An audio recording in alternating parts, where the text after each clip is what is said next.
Salut à tous, c'est Camille. Bienvenue sur ma chaîne dédiée à l'économie domestique, au nettoyage et à la propreté de la maison.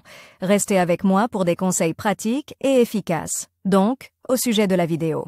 Rangement auteur Elena pour une lecture de 2 minutes. Publié le 14.10.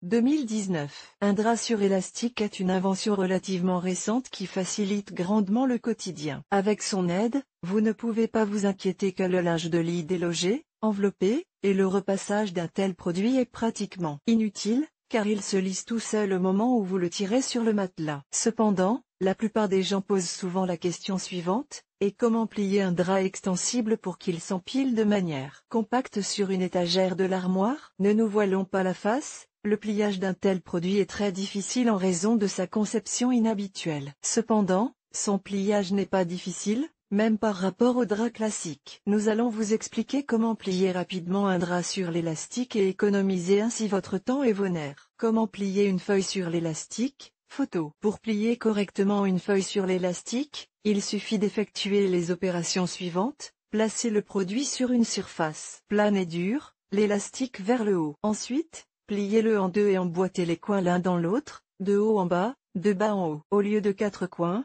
vous en obtiendrez 2. Ensuite, pliez à nouveau la feuille en deux, mais de manière à ce que les coins inférieurs soient repliés dans les coins supérieurs. Vous obtiendrez ainsi un coin arrondi et tous les autres côtés seront égaux. En bas du rectangle, calcule visuellement un tiers de l'extrémité et plie-le vers le haut. Procédez de la même manière pour la partie supérieure. Ce qui s'est avéré, il est nécessaire de plier en 3. Pour obtenir une pile bien nette, vous devez rassembler un bord au milieu, et le second, le chevaucher. Si votre linge de lit ne contient pas seulement un drap, vous pouvez mettre le reste des pièces à l'intérieur, ou les mettre dans une tête d'oreiller. De cette façon, il vous sera très facile de distinguer les différents ensembles et de ne pas confondre les têtes d'oreiller et les housses de couette. Comme vous pouvez le constater, il n'y a rien de compliqué dans ce processus, mais le linge de lit sera très compact et bien rangé sur les étagères de l'armoire.